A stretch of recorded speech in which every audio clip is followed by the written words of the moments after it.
প্রতীক বরাদ্দের আগে ও পরে প্রার্থীদের আনাগোনায় মুখর থাকত দিনাজপুর বিরামপুরের ঢাকা মোড় এলাকার ছাপাখানাগুলো। গত নির্বাচনে প্রার্থীদের 5 লক্ষাধিক ব্যানার ও পোস্টার ছাপানো হয়েছিল, তবে এবার চিত্র ভিন্ন।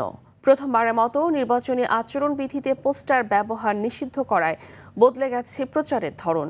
হিলি প্রতিনিধি আব্দুল আজিজের পাঠানো তথ্যচিত্রে আরও জানাচ্ছেন আবরার মাহি।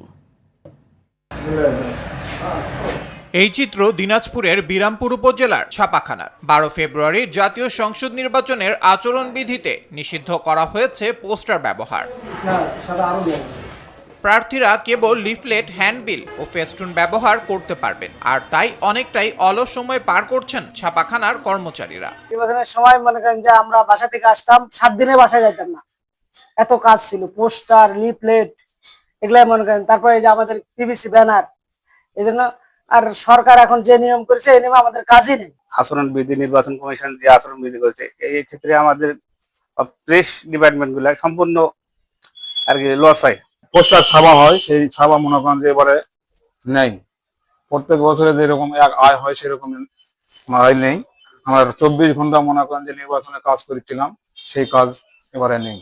এই অবস্থায় কর্মচারীদের বেতন দিয়েও হিমশিম খেতে হচ্ছে ব্যবসায়ীদের। আমাদের যে লোকজন নিয়ে আমরা অত্যন্ত বিব্রতকর অবস্থায় আছি। তাদের বিল বেতন কেমন করে দিব না দিব আমরা বুঝতে পারতেছি না।